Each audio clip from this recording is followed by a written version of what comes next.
The following is brought to you by the Social Suplex Podcast Network. This is John Silver, lead recruiter of the Dark Order, and you are listening to All Things Elite.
Welcome to the 86th episode of Social Suplex, this podcast about AEW with a proclivity for positivity. Welcome to All Things Elite. Ow! My name is Austin Sumwitz. I am your host for this lovely show. Joining with me, as always, is my buddy Floyd Johnson Jr. Floyd, how you doing, my man? I am doing wonderful. I got to go to Jacksonville this week and got to see something very unexpected. We'll talk about that soon, but yeah, my week's going well. Also moved. I am now coming from you now live from the All Things Elite studio. That's what I'm calling my room that I got to decorate on my own and all this stuff. It's going to be so cool. It's funny that, I'm 40 and I'm just as excited as I was when I was 14 and got my own room. Bro, it's like when you just get your own place to do your own work, it's like liberating. But we are not just us two. We have a third with us this week. Our guest this week is from One Nation Radio, and it's the talented rapper / producer, Rich Latta. Rich, how you doing, man? I'm chilling, Austin. How about you, man? I'm good, man. I'm good. I'm just overtly jealous of Floyd because, yeah, you went to Jacksonville and you saw something pretty unexpected, but I believe you saw probably one of the most unexpected things this year. Like, seriously. Yeah. I listen to Melter every day, and it was just like, he said on something because I assume he knows everything, and they didn't mention it, didn't hint at it. I didn't see it coming. It was great. Again, we'll talk to, but before we get started, I want to shout out our co-host, or our guest this week, Mr. Rich Latta. On Thanksgiving, this is coming a couple of weeks late, Rich heavily produced the new work from Swerve City podcast called GPS. I think he produced everything but like one song. And I'm telling you, if you get a chance, go check out Spotify, check out Swerve City podcast. There's GPS. I bought it from Amazon, so it's available there. iTunes, everywhere you go. I feel like, and personally, and this is not just because Rich here, because Rich started getting the messages from me a day later as I started listening to it. It's a perfect press play album. It's like every song on the album is good, and they flow from one to the next. Rich got his own song on the album, and he got his own song, "Nervous," on the album. Another banger. Hey, like I said, I always told you, it's like you my second favorite rapper. I've always said that, and so I am not lying. This is not me just blowing smoke. Every time Rich puts something out, I play it, I listen to it, and if it sucked, I just won't say anything. I know that. I just wouldn't say anything. I don't lie. So if it just sucked, I'd just be like, yeah, I listened to it. And there you go. That would be the end of it. So, no, I actually do think it's good. I think everyone's listening. I keep sending links to people, and I know they're probably tired of it. But damn it, listen to the album before you ignore me. Thank you so much, Floyd. And I gotta kind of say, in a way, you're kind of responsible for this. Last time or one of the times I was on the show, of course, we were on with Montezi, and Floyd was like, "Hey, why don't you come join me?" And then from there, like, a relationship popped off between me and Teasy, and then I met Swerve like shortly after, and it all comes back to Floyd and all things elite. So, 86 show, I have come to kill it. I can't get in trouble for liking AEW on this show. It's on. Yes. Yeah. Talent introduced to talent, and y'all just attract to each other, and that just, I tell y'all forgot more about music than I will ever know, but I enjoy what y'all do. And as I consider myself at least a decent hip hop head, and I gotta say the album is really that good. So definitely, if y'all get the chance, put it on your Spotify, put it on your Apple Music, wherever you listen to music. Definitely check them out. It's really, really good stuff. Appreciate you. Yeah, absolutely, man. But also, we're going to get into Dynamite this week. But before we do that, real quick, too, I know we've been plugging a lot of stuff, but we want to make sure you're downloading this show on Google or Apple Podcasts. If you listen to Spotify, you can also share the podcast around. Please leave a rating and review. If you're so inclined, you can also leave a donation through our podcast provider, Red Circle. You can support us by following us on social media. On Twitter, we are at AT Elite Pod. At Social Suplex is our friends at Social Suplex who help make this show possible, not podcast. I am at SZoomer4 on Twitter, and my buddy Floyd is at Floyd Johnson Jr. on Twitter. Now, Rich, can you let the lovely people know how to find you on social media? Yes, you guys can follow at RichLadder32 or at One Nation Radio on Twitter, or check me out on YouTube. Y'all want to hear some music stuff? Got some album reviews, different stuff like that.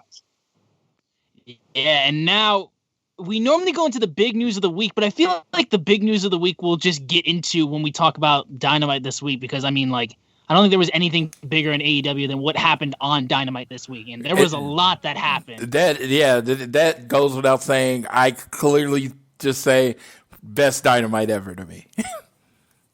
Hey, it's like he was there, so he's got a little bit of bias, but he's not lying. Oh, I always say I am very open that any match rating I get always gets a live bump.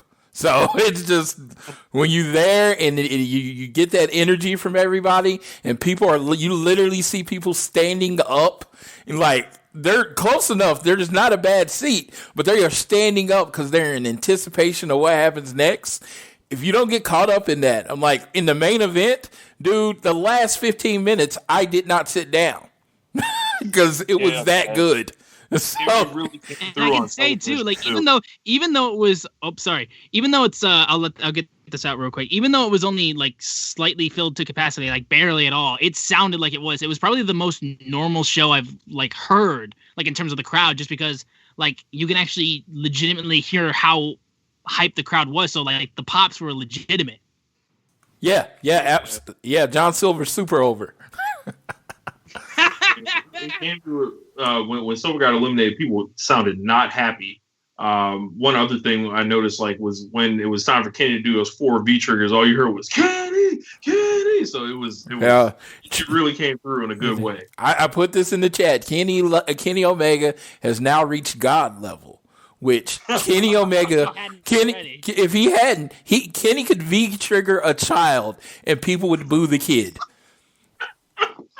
I mean, hasn't he done that already, though? I'm just saying he's at that level. It's like there is no heel, there's no face. Whatever happens to Kenny's opponent, they deserved it. As far as your best Dynamite ever thing, it's definitely in the conversation. I just want to also shout out like the Atlanta show that had Cody and Wardlow in the cage match. That's like a legendary show. I think in the history of professional wrestling, that show.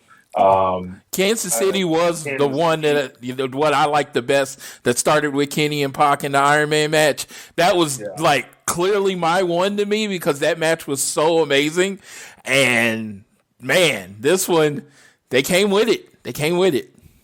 Yeah, it was up there. It just felt like big news. Like it sounds like Tony Khan wasn't capping. Maybe the balance of power is changing. Yes. Yeah. TK, just saying, TK said this might be the best Dynamite ever, and I I went because I had the week off, and up until this week, I wasn't moving or anything. So I was like, oh, okay, I might as well check the Dynamite out. I get to see Mox versus Omega 2. I was at one that didn't actually count. But I was like, so I should be at 2. And I didn't, I thought it was going to be a really good Dynamite. I had no idea that it was going to have like 2 moments that just had me jump out of my seat on the row and just go crazy. Was one of them Cody's entrance? I mean, let me tell you, it was 38 degrees and it was cold. So Cody's coming out, his music starts. So I have on my Nightmare Family jacket, and then I have a hoodie over it because I knew it was going to be cold. So I take off my hoodie for the entrance, and Cody's entrance is pretty big and pretty long. By the end of that entrance, I was freezing and put the hoodie right back on. Dude, I tried to go crazy. It was cold. Yeah. Now, let's just get into the actual show itself, as we opened up with the Dynamite Diamond Battle Royale, which included so much talent. Obviously, one of the most over people in that match was John Silver's. Matt Hardy got booed just for eliminating him. He's got booed multiple times during that match. And I heard the commentators multiple times mention how Matt Hardy eliminated Mark Quinn.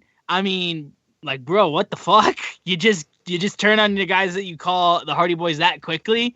I was like, found that to be really funny. But this match itself overall just had so many things going on at once. You had the continuation of Shawn Spears and Scorpio Sky. You had Hangman Adam Page slowly getting closer and closer to the Dark Order. You had the Inner Circle with MJF, Wardlow, and Sammy Guevara, as they were just basically hiding for a majority of the matchup, and then just coming in at the end to just team up on Miro and Jungle Boy. But let's also say Miro looked like a fucking boss in this match. He just started wrecking house at one point, and the match finished up with what people thought was going to be Wardlow and MJF after MJF eliminates Jungle Boy and Sammy Guevara. But Orange Cassidy went under the ropes and was not eliminated, and then he proceeds to eliminate Wardlow. So next week will be Orange Cassidy versus MJF for the Dynamite Diamond Ring. And just hot start to this show. And there's just so many spots in this match that were just really great. But your guys' thoughts on this opening match? Go ahead, Rich. Yeah. As you mentioned, Austin, like lots of interwoven stuff here. All the eliminations kind of had their own point. Miro did look like a monster. I believe this is like going to be his coming out party when we look at it about 3 or 4 months from now, when his push begins, because we know the records are going to reset in AEW, and it's pretty much like a fresh year that's going to happen. He came in rather late, and I know people were wondering about his direction, but they kind of fooled me here because I started the match a little late. So I ended up I didn't know Orange Cassidy was laying outside, but I was really excited for MJF and Wardlow. But I thought this was like a cool battle royal. I don't think it's the best one they've ever done, but it definitely did what it needed to do. Hangman and messing around with the Dark Order. Matt Hardy did eliminate Isaiah Cassidy, not Mark Quinn, but his heel turns furthering because we've seen him on BTE. We've seen him starting to cut these promos. This guy's headed to be a heel. We knew that, like, it seems like his babyface clock kind of ran out, but MJF and Orange Cassidy, obviously those are two guys that AEW saw a lot in this past year. They've, both did programs. They did programs with Moxley. They did programs with Jericho. Got wins in those in Orange Cassidy's case. So looking forward to it next week with those two. Yeah, this Battle Royal reminded me of the Battle Royals that I used to see in the late 80s, early 90s, where the Battle Royal was just there to build everything else. So Matt Hardy furthered his heel turn by eliminating literally the two most popular people in the Battle Royal, which were Hangman and John Silver. You know, John Silver's a heel, but he was literally getting the loudest pops, and then he got rid of Hangman, and it was like the pop when Dark Order saved Hangman. Dark Order was face for a second there, and then Hangman got eliminated by Matt Hardy going out the other way. That was great. The Scorpio Sky, Shawn Spears, especially with Shawn Spears coming in with the loaded glove and knocking him out, causing him to get eliminated. It was like every elimination mattered. Every elimination built to another story, or it could lead to a fight going along. They still had that seed planted of the descent between MJF and Wardlow in there. And then, when he eliminated Sammy and he acted like it was an accident, it's like I said, it might not have been like the greatest battle royal, but it was probably one of the better booked battle royals I've ever seen. Yeah, Sammy and Jungle Boy were awesome on the apron too. Yes. They put on basically a match on the apron. That was like some of the best apron work. I kept waiting on one of them to accidentally fall and eliminate themselves, but those dudes are just too freaking talented. And shout out to Jungle Boy wearing that amount of gear, because his gear is kind of small, and how cold it was. Man, you're a soldier, dude. You're a soldier.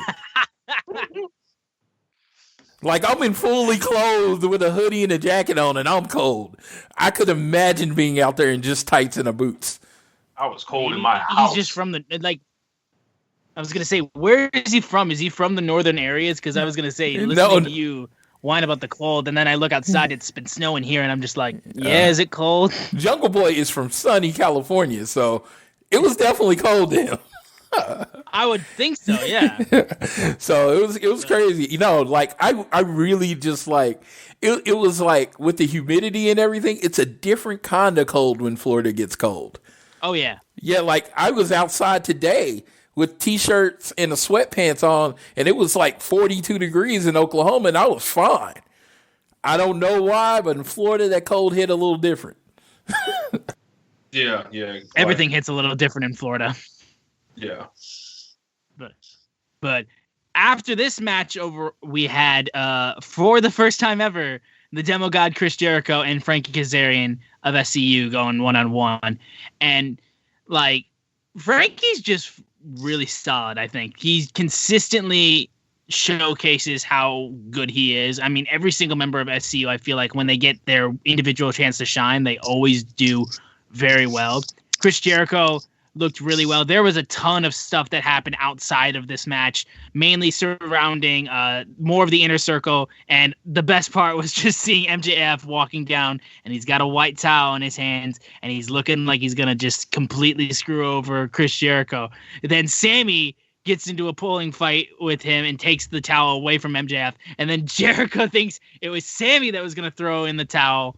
Like, God damn it if these guys aren't just so entertaining. But then just more craziness is going on outside, but eventually Chris Jericho hits the Judas effect after he escapes a submission attempt from Frankie Kazarian. And then just more fighting continues between Sammy, MJF, Hager, Wardlow. Then Jericho gets fed up with everything and then just says, okay, next week in 7 days, you have an ultimatum. You got to figure out how to work together, or Inner Circle is breaking up. I like, oh my God, it was like One Direction breaking up all over again. Like, why are you doing this? Don't do this to us, boys. Don't do this to us. But God damn if these guys don't still manage to make this group unbelievably entertaining, even after over a year of being together. And just really solid match, but just everything that built up after and at the end of the match was awesome. And just, it gets me more excited for next week because I'm just curious as to see what they're going to do with this ultimatum. But we'll go to Floyd for this one first off. Floyd, your thoughts on this match specifically? Okay. Frankie Kazarian put out a tweet. He says, when one is put in the game in clutch situations and they come through and drive in the winning run or hit a 3 at the buzzer or score the go-ahead TD every single time, logic dictates they should be a fixture in the starting lineup. Now, I don't know if that was, you know, if that's like really how, if he's like angry or if that's building towards something. Because the great thing in AEW, when you notice, the Twitter does lead does equal storylines on the TV show. You're like, nothing is just said out there. So I don't know if Frankie's just actually showing real frustration or if it's working towards an eventual more aggression. But this was like the truest statement, because what he keeps doing is every time they put Frankie in a match, he ends up having an amazing match. He did a freaking flux capacitor with Chris Jericho, and it was just like, I'm watching this match and I'm like completely taken in.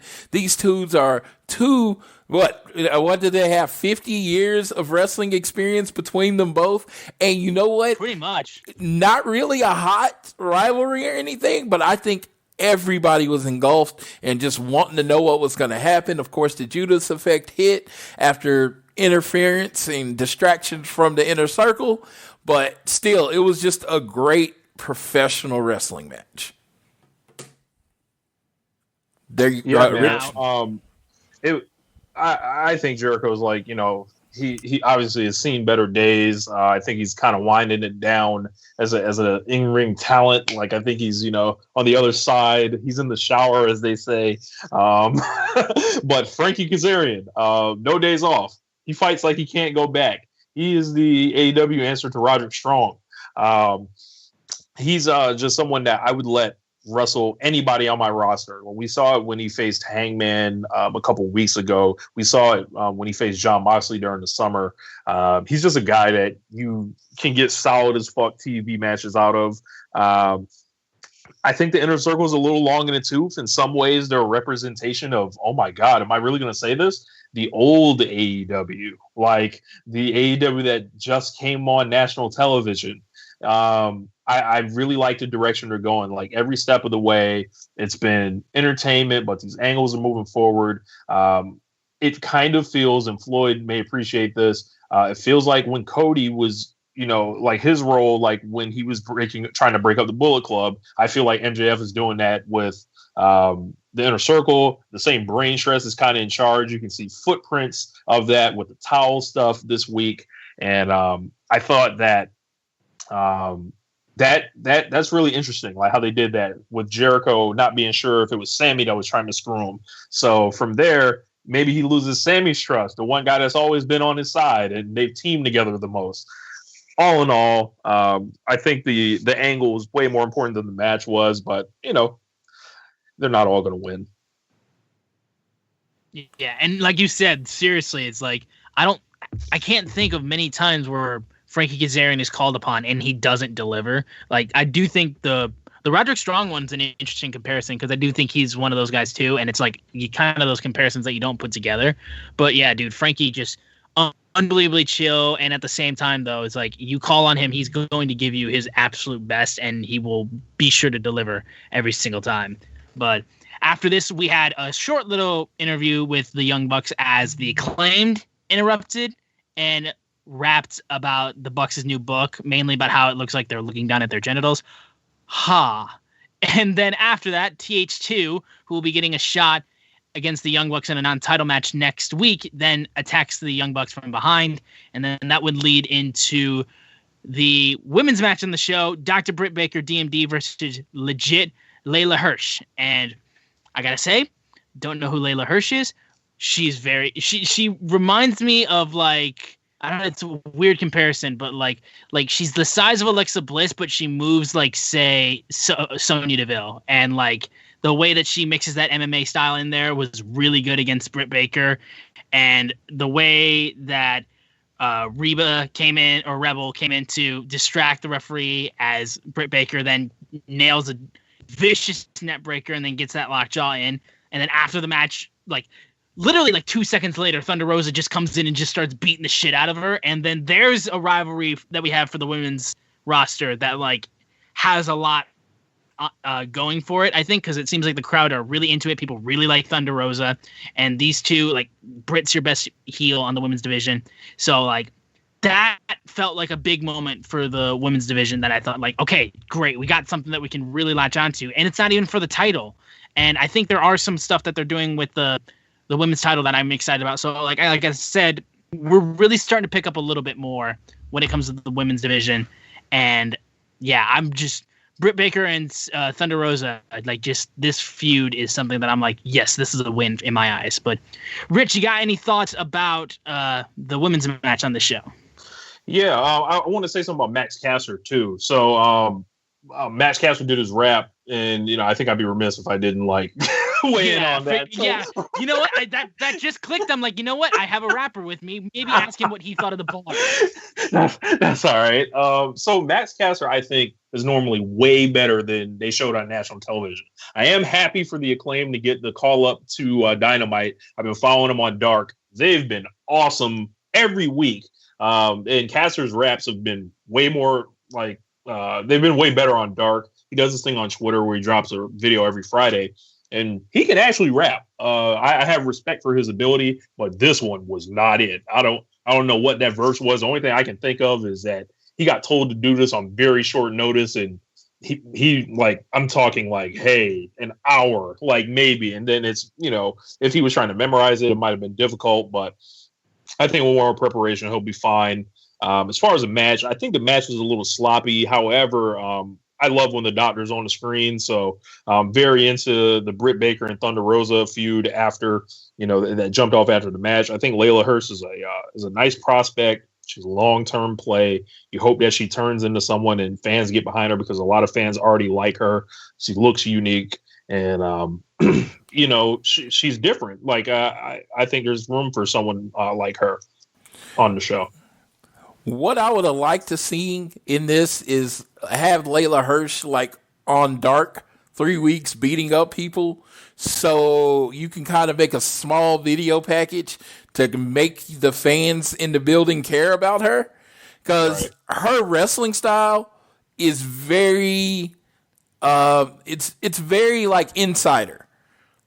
People that only people that actually care about in-ring work know how good she is. You know what I mean? So it's but to a fan, when you watch her wrestle and she's really good with the mat game, it's why do I care about this? Britt Baker is going to win. I just think they could have done more to build up Layla Hirsch having a chance. I mean, I see female Kurt Angle. I mean, I know she's got a long way to go as far as talent, but just the beginning of her lockup and her kind of aesthetic is like that. So I'm looking at her, but I was I'm in there, and it's the one point in the show, about halfway through the match, you can see people started to care, but the first half of this match, it was okay, Britt Baker's out there, yay, who's this other person? And I just don't think in the women's division you have too much room for that, because again, people tend to turn the channels, so you want to keep the channel on by almost presenting each match like they can be competitive, like either one could win. It was just and if you're going to give Britt Baker a jobber, just have her win in a minute and a half. Don't, because you're she's going long distance with this person I've never heard of if you don't watch Dark. So I just think Britt could have been presented better, and then he could have got to the Thunder Rosa part a little bit faster, because Thunder Rosa is over as hell. In the building, she is over. And it's everybody wants to see these two people fight. It was the match kind of just was okay, we're waiting for something to happen. And then it finally did. So, Floyd, I know you hate short people, so how do you feel about Layla Hirsch? Let me tell you. You want to know something? I am unfortunately sexist. I hate short men. Wow. I'm fucked, dude. I have no problem with short women. Hey, I was gonna say, give me Alexa Bliss give me Alexa Bliss all day. It's just when I see a guy that's 5'3", I'm why didn't you keep growing? And it's on me. It's on me. And it's sometimes you can, hey, people have gotten over the hump. I always say the person that shall not be named was only 5'7", 5'8", wow. and he was one of my favorite. Look, that man had pent-up aggression. That man should have kept growing. He would have had no chip on his shoulder. Exactly. He was one of my favorite wrestlers ever. So you can get past it. John Silver, I'm a John Silver mark all the way. It's just initially, it's like a tall person starts at 0. short people start at like -4, and you got to work your way up to 0.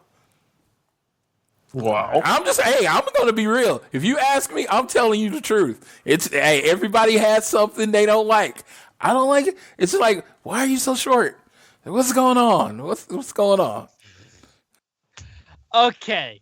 With that out of the way, we get to the main thing that a lot of people have been talking about besides the main event. And it's what happened in the match between TNT champion Darby Allin and the American Nightmare Cody versus Team Taz members Absolute Ricky Starks and Powerhouse Hobbs. I'm probably not going to be able to do this justice. So, I mean, Floyd was there, so he can describe in vicious detail of exactly what happened in this match and after the match. So I started questioning Cody's sanity at the beginning of this match. Because when they said, oh, he's wrestling, tagging with Darby again, him and Darby as a tag team never win. It's like, I don't know why. They just never win. So I'm like, well, why does Cody keep tagging? I'm like, y'all say wins and losses matter.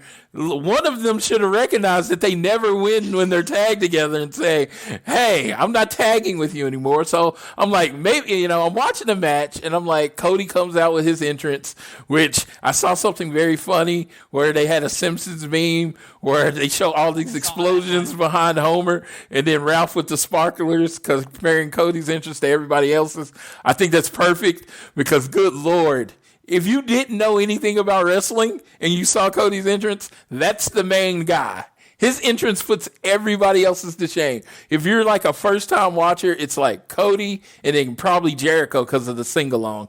But the match starts. The match is honestly just a match. I mean, as Rich would say, it's Cody, so it's probably mid, I wasn't gonna be mean tonight. I'm in a great mood tonight. I don't need to be upset. Cody came out there right in the middle of the show. It was cool. Yeah. So he came in, did his thing. It was a match. I couldn't really tell you much that happened in it. I'm being honest. I remember the crossroads, and I remember the pin to end it. But it all built to one part. After the match, Team Taz is doing their thing, beating down Kobe and Darby, as they do. It seems like something that they do. And then the lights go out and you see snow and stuff coming up. And I'm like, no, this is not him. No, this is not him. It was like this visceral thing came out. And then the letters came up on Sting. I went nuts. I'm talking running up and down the steps. Like, I'm glad.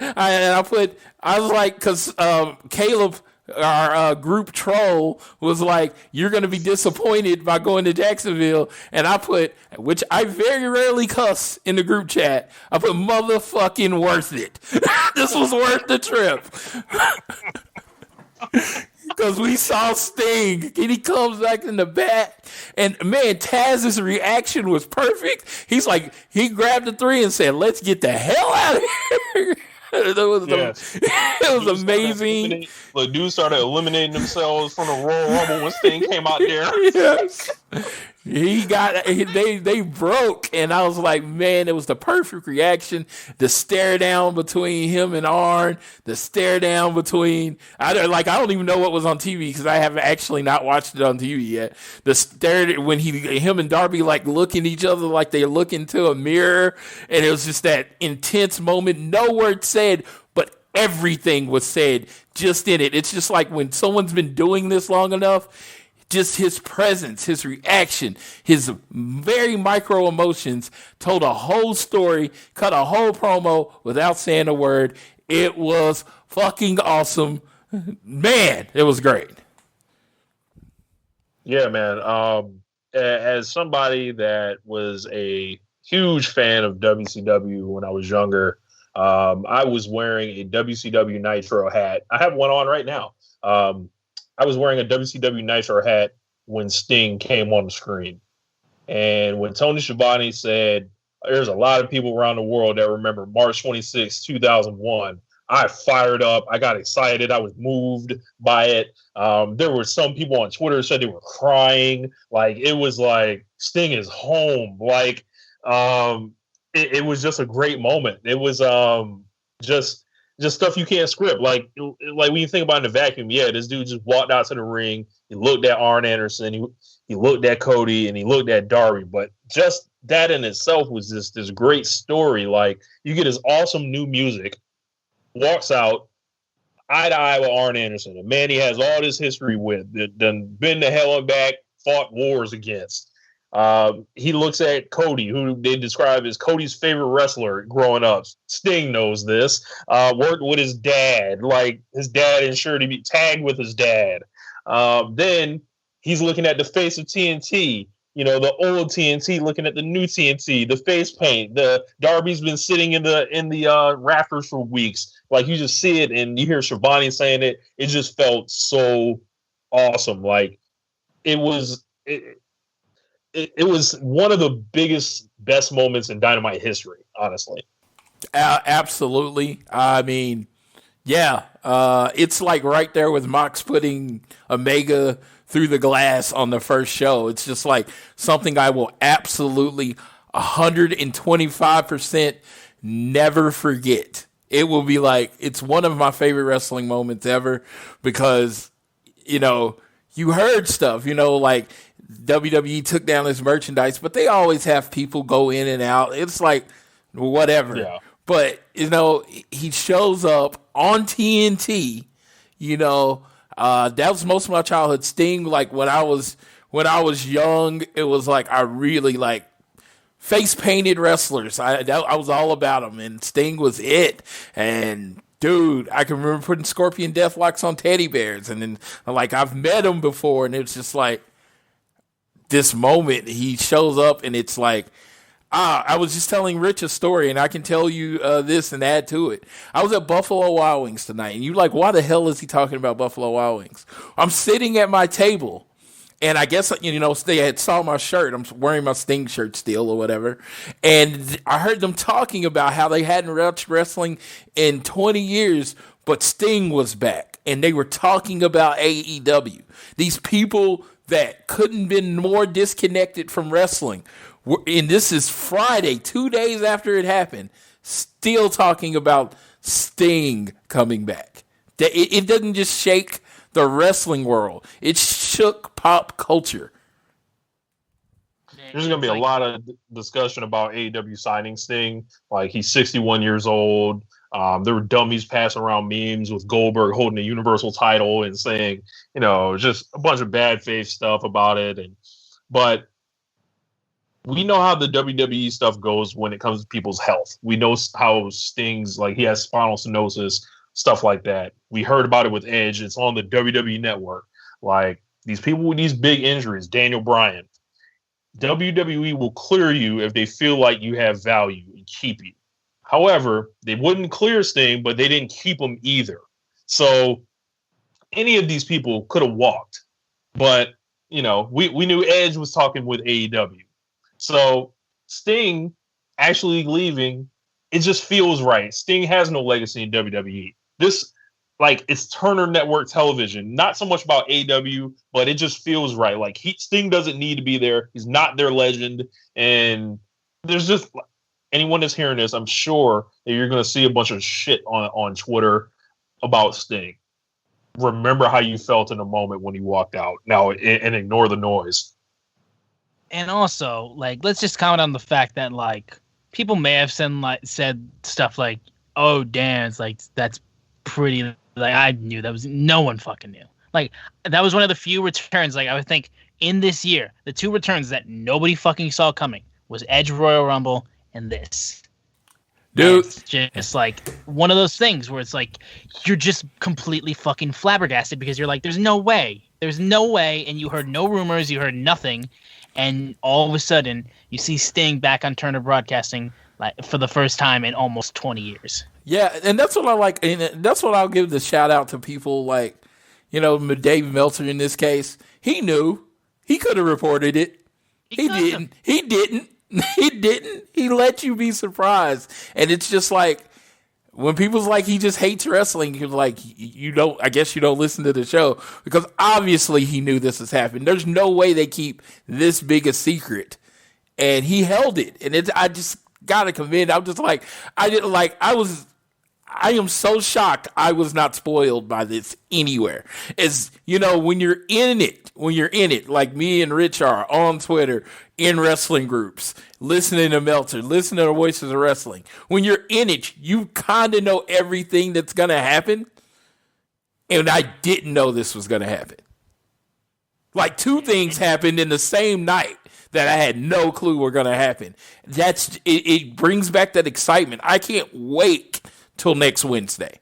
Like, I haven't felt this way about wrestling in a long time. Yeah, we know he signed a multi-year deal. We know that he's, like, we don't know exactly what he'll be doing. We'll be finding out a little bit more about it next week, obviously. But, I mean, like, if you're not excited to see what the hell he does, like, I don't know what to tell you, man. But, like, I was completely floored. I think he needs to be, like, a fixture in, like, the trios division whenever it comes. Yeah, I mean, that could be something. I mean, there's a lot that you could possibly think of. Him just hit a couple people with the bat. It's just real low risk stuff. Like I don't really need much. Yeah, we're just happy that he's here at all because like none of us thought this would happen. But now let's get into main event time. The AEW World Championship on the line between the champion Jon Moxley and the number 1 contender Kenny Omega with one Don Callis on commentary, which would come into play much later. Perfect AEW thing. He had already done it. Came out for the commentary to Hangman match, just sat there, did commentary, match was over, and left. So you pretty much thought that's how this was going to go. He's just his hype man. Yeah, he's just his hype man. He just loves calling Kenny matches. Just think of it, they're just like, oh no, that was perfect, dude. Who thinks to do that, Rich, in wrestling? So it even goes beyond that. Like they have set this up so masterfully. It's like it's not funny. So like let's think of back to AEW All Out. After Kenny Omega loses, he storms out the building, just how he stormed out of the building. He's just kind of under a different context, like he did last night.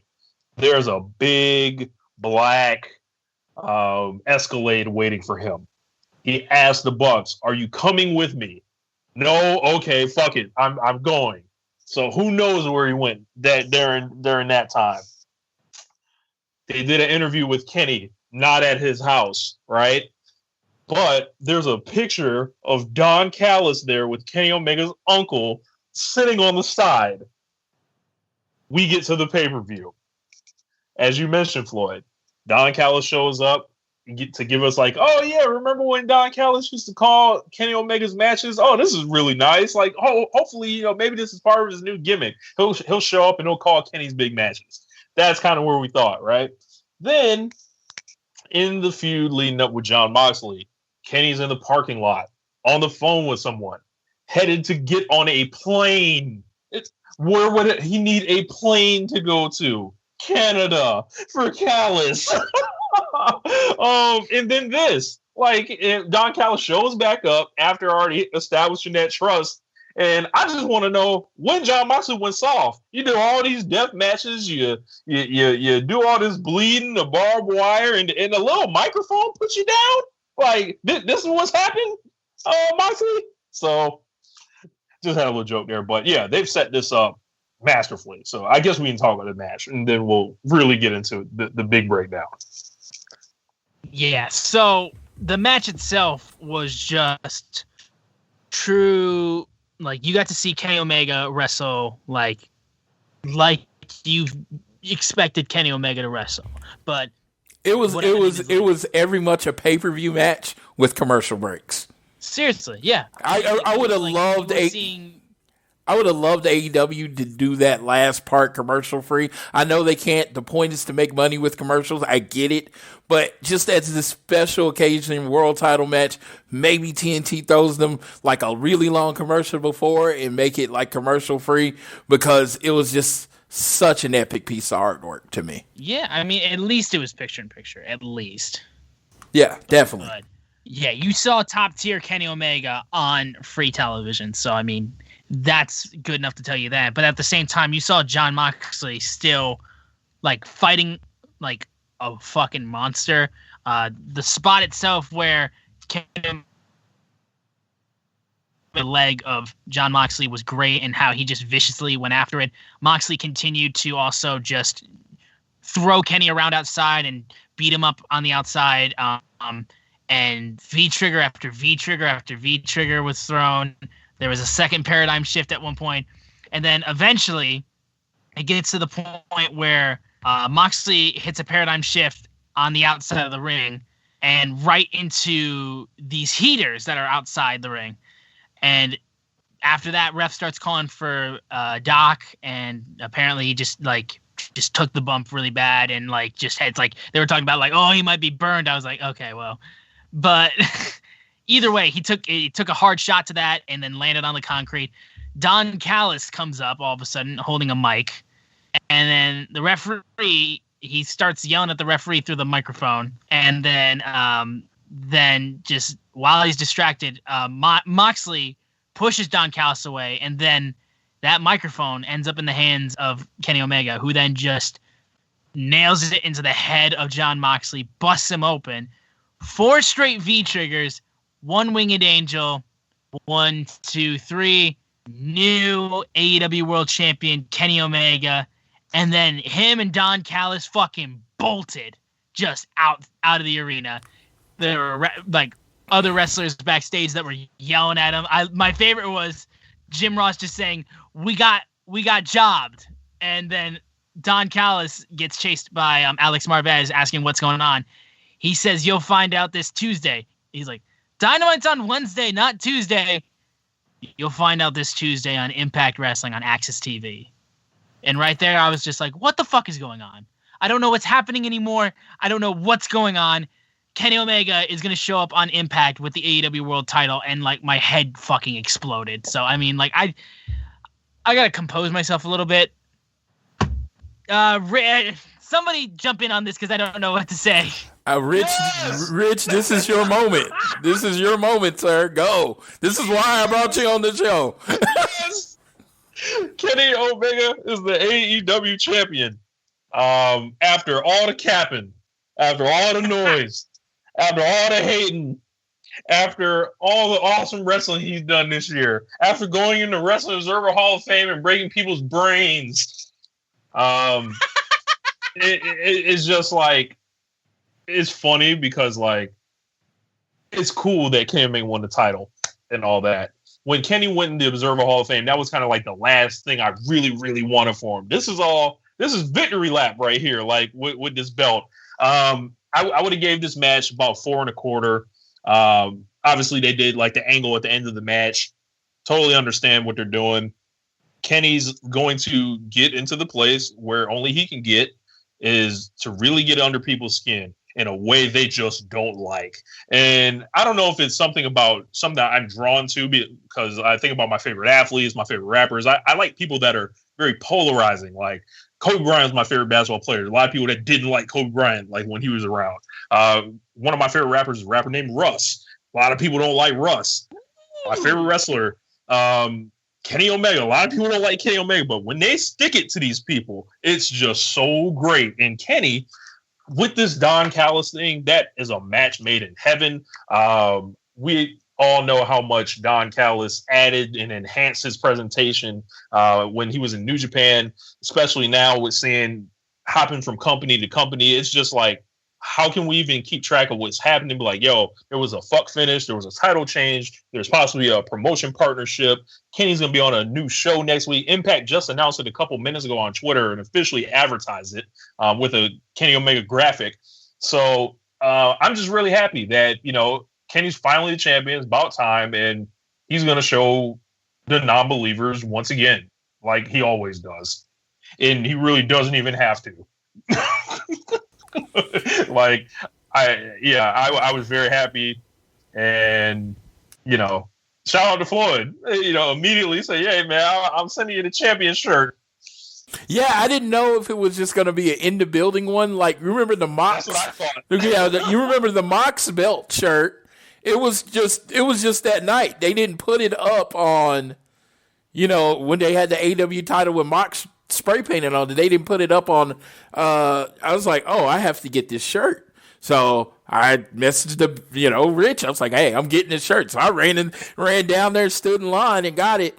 But yeah, let me tell you, the storytelling in this match, from Kenny going for the leg to it getting to a point where Kenny had physically met his match. The best wrestler in the world was losing a wrestling match to Jon Moxley, the guy from the other company. He was getting beat up.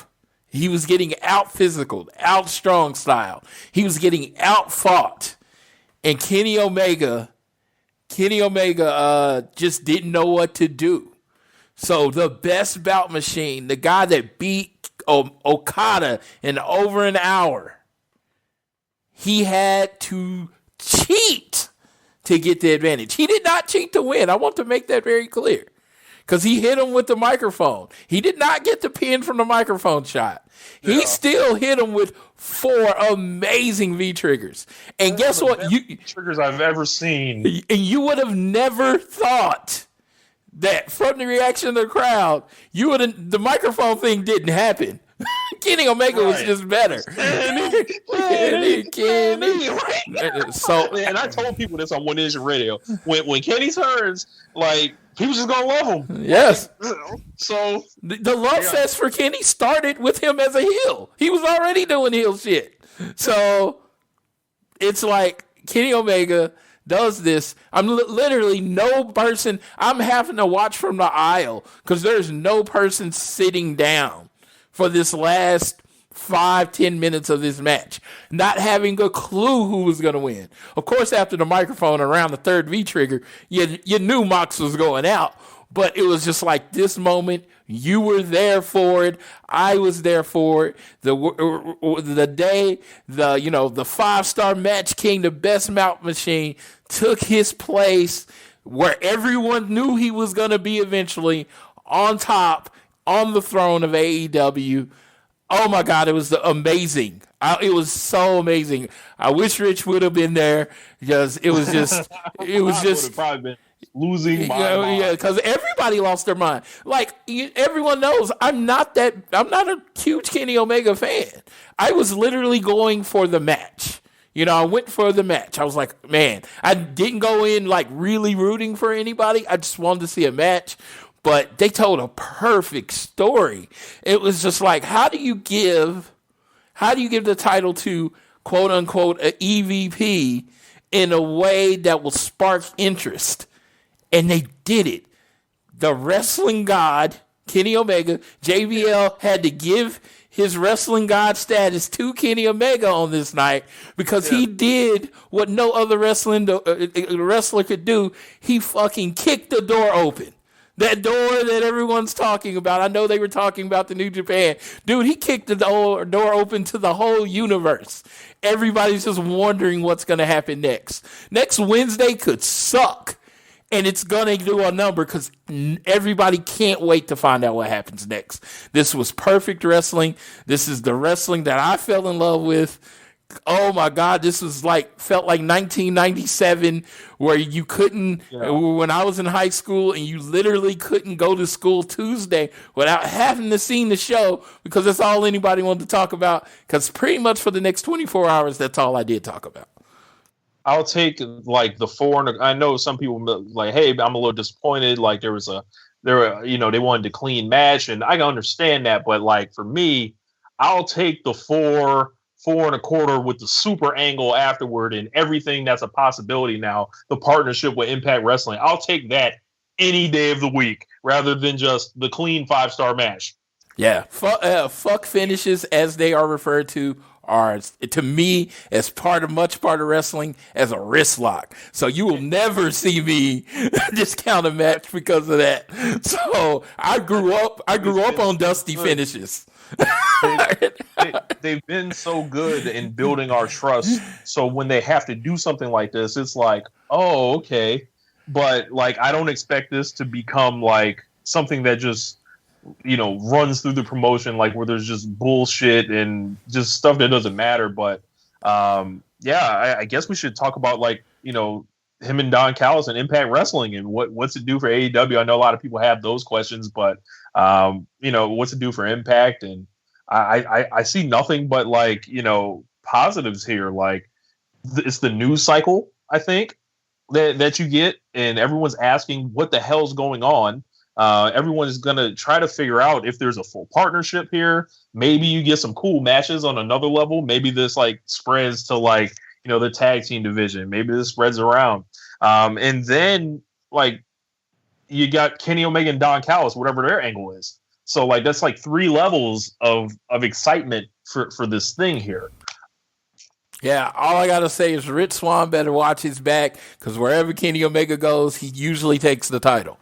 So I'm just saying, it's just this is going to do everything for Impact, man. Everything. Yeah, and the other thing I'll say too is that I really hope that at least this partnership isn't like a one-way street, kind of like what the partnership with New Japan and AEW was. I want to see two companies that are okay with sharing talent and having their guys appear on the other show and having our guys appear on their show and all that kind of stuff, because I see no reason why it doesn't improve. Yeah, it definitely will. You kind of cut out there. Both shows for it. Yeah. So what did all I said, it was just both shows should share talent. Absolutely, and it's just Jordan Grace started a dream match scenario, and everybody was throwing out their matches. Of course, FTR versus the North is on my list. FTR versus Motor City Machine Guns, definitely on the list. The influx of women's talent, because I've clearly said Impact probably has the best women's division in wrestling. If they wanted to do share talent that way, it's going to be. How will they hate now, Floyd? If the Impact women start coming in, how will they find a way to hate? What will it be? Oh man, why aren't they putting over AEW women? Jordan Grace and Abaddon only got 8 minutes and 11 seconds on TV, and Chris Jericho's promo got 8 minutes and 14 seconds. They must hate women. I've heard it all. I've heard it all, but. Jesus. So no, I mean this is not me saying this. Rich, no, I know. Yeah, we have read this. People have counted down the seconds out there with the motherfucking stopwatch, saying why. So I'm just I even saw this. I can say this. Ivelisse and what's her name? I just drew a blank for some reason. But yeah, they are a tag team. And what does Impact have that AEW doesn't have? A women's tag team division. I mean, they could go as far or as small with this, but I will tell Tony, you have to at least have a few matches crossover. I don't think they have to do the crossover event, but they have to have at least a few crossover matches, because if this is just like a one and done type thing, his own product people will be disappointed. All the people, AEW fans, will be disappointed because everybody's building this thing up in their head. There's so many dream matches, and it's they're already doing some angle that fans always wish happens. Yes, we always hope that companies will do stuff like this, and now they're doing it. This is a fan service company. Yes, and I couldn't be happier to be a fan of it. It's to me, who from Impact attacked Jon Moxley? It has to be somebody from Impact. Was it the Good Brothers that attacked Jon Moxley? Was it, Fulton or Moose or, somebody that they're trying to build up to have a fight with Jon Moxley? That's going to be awesome, whoever it does. It seems like that has to be a match, whoever attacked Jon Moxley. He can't just go away. It's just, there's so much there. Some people had histories with Impact that you can build on. It's just so much they can do. It's just I'm watching Impact on Tuesday. I can't tell you the last time Impact was appointment viewing for me. Right. I'm watching it live because I don't want to see spoilers. I want What happened? So I'm going to see some people I haven't seen wrestle in months just because Kenny Omega's probably going to be on there for about 5 minutes. Yeah, so I'm going to watch a 2-hour show to see. In the world. Yeah, also. Yeah, I'm going to watch 2 hours of wrestling to see 5 minutes of Kenny Omega. Just know that. Yeah.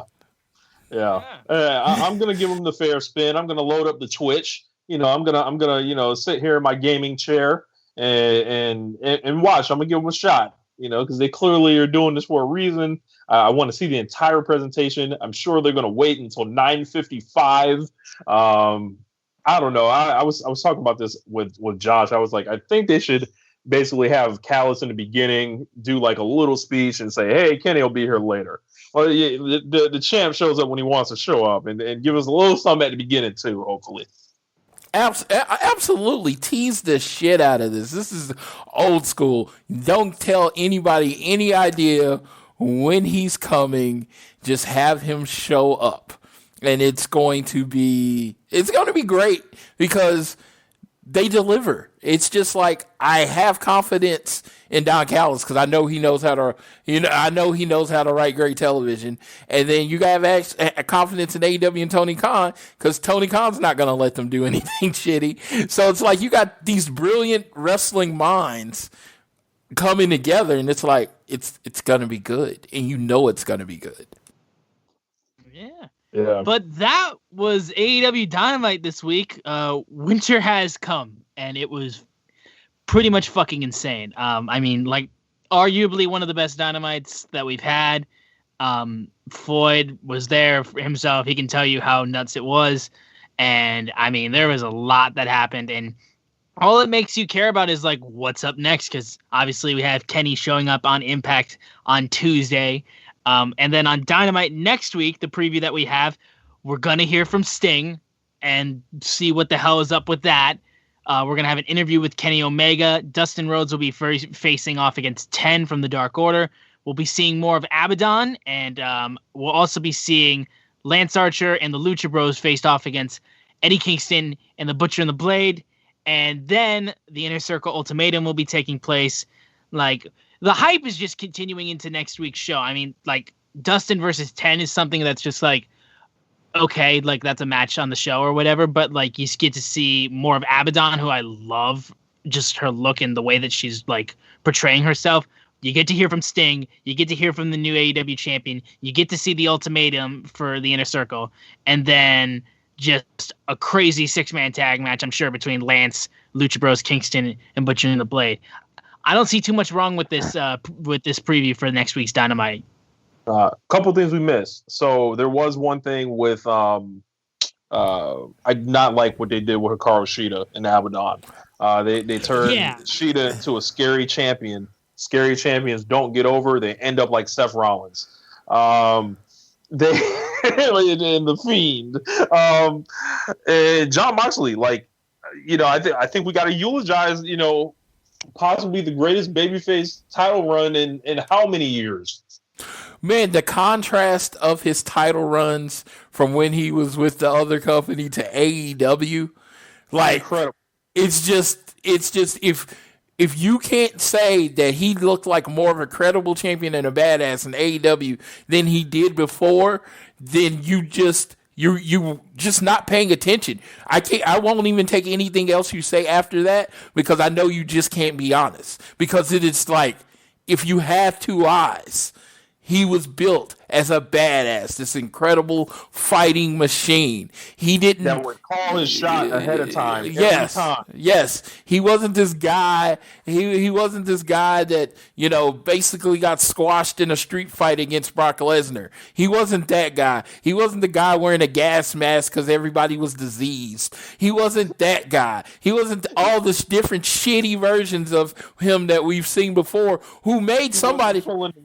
He wasn't pulling the wagon and squirting mustard with hot dogs and wearing the rodeo cowboy hat. Yes. Let me tell you about the contrast of Mox. At WrestleMania 30, I'm just going to bring this up in New Orleans. I get to access, and my fat ass, who doesn't run for anything, ran to the line because the one person in the Shield I wanted to meet was Dean Ambrose. Because he had this badass feel, badass look, badass everything.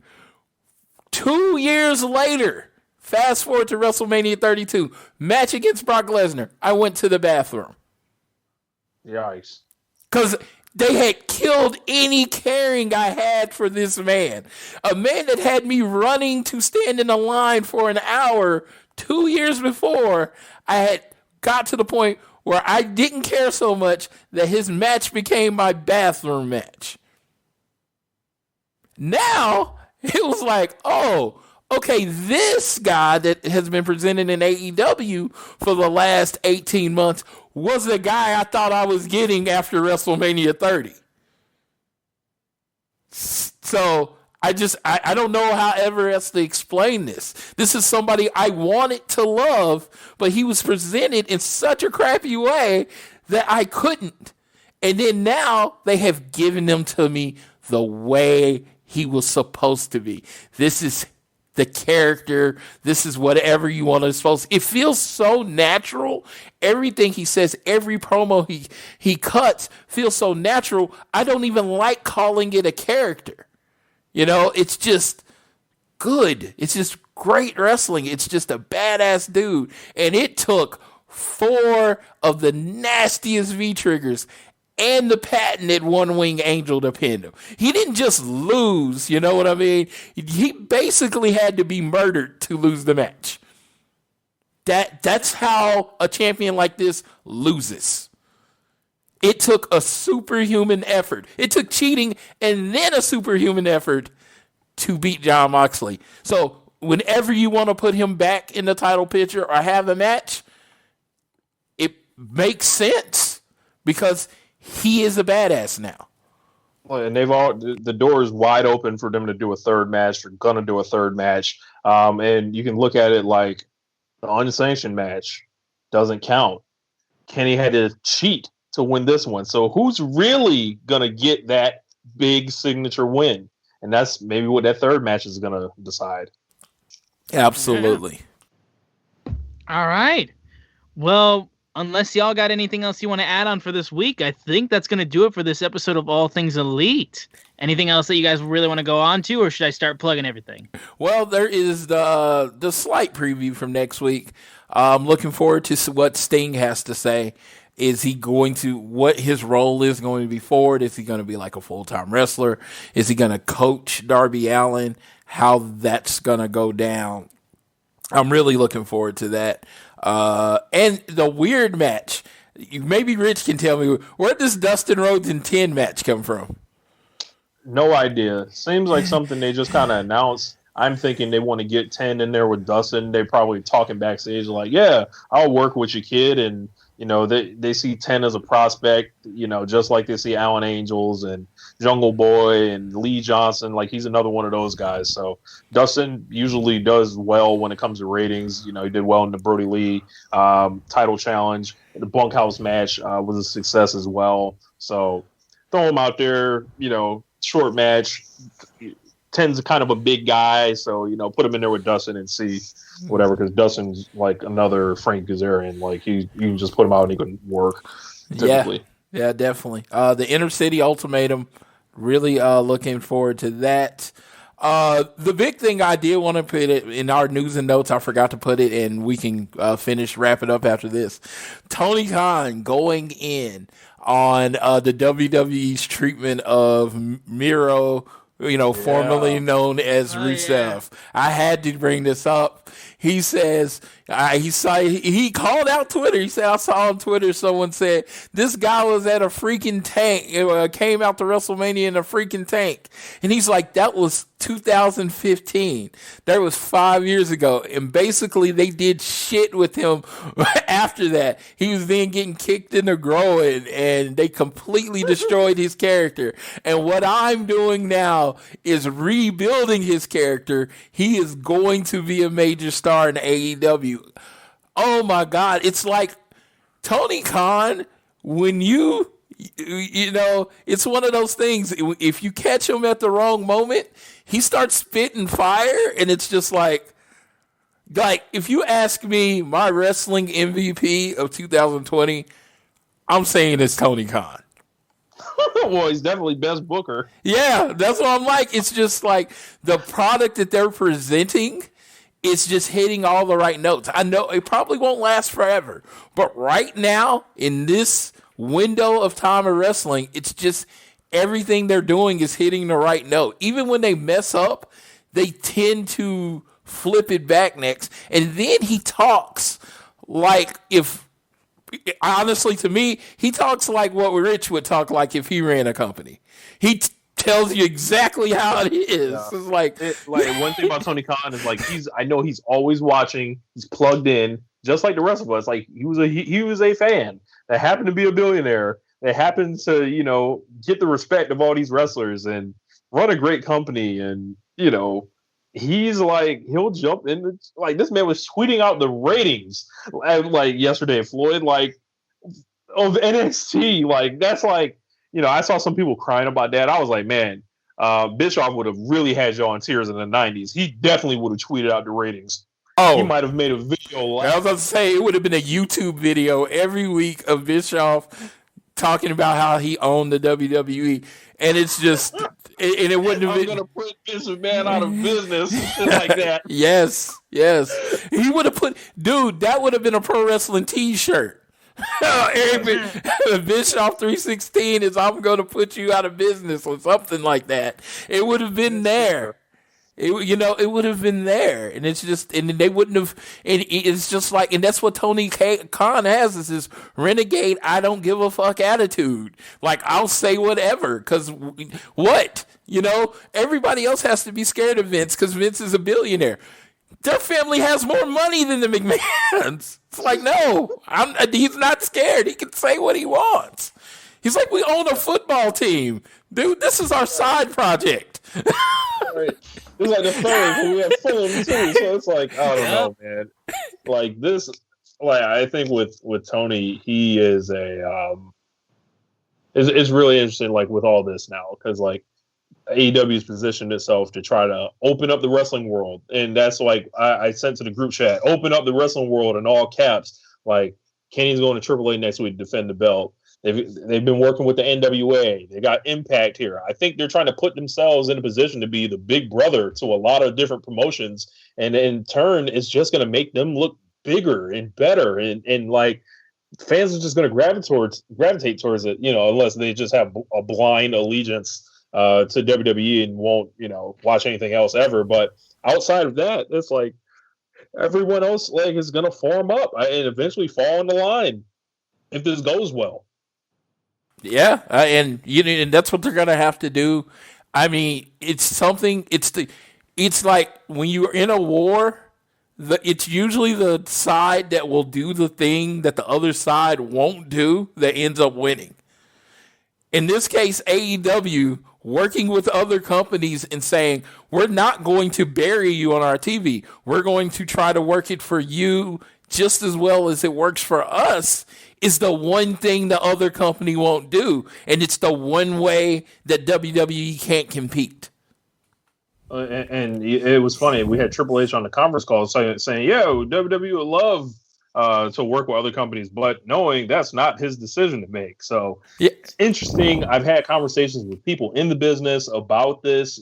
Same thing that you mentioned, Floyd, like how AEW would promote, like they put a poster out that has like, FTR on it. They will put the belt on them. And it's like, bro, they're sending people the bat signal in WWE. Like, yo, if you come here, we're going to promote you. We're not going to treat you like shit and bury you. Like, it's a bat signal. It's not like we have to promote the WWE guys because they have their own guys. Like, as we're all about to see, they've had them the whole time.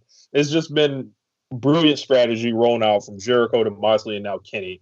And I don't know if you're thinking what I'm thinking, Floyd, but if this renegade, Kenny Omega, has hijacked this title, there's going to be somebody that has to win it back from him. Absolutely. Absolutely. It's somebody that's going to have to step up and defend AEW and get their title back. And it's just, oh my God, who could it be? It can, there's so many people that they've built up well that it could be, that it's just amazing. It's like, yes, it could be Hangman. Very much so. It could be Hangman. But an argument can be made for Pac. An argument can be made for Darby Allin. An argument can be made for so many different wrestlers.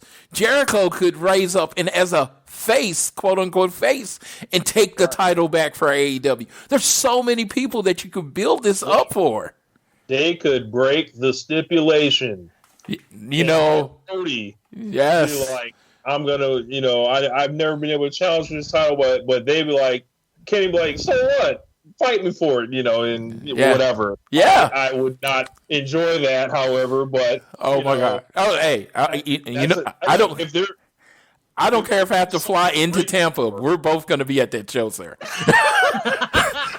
I will come to your house and drive you to that show. Yeah.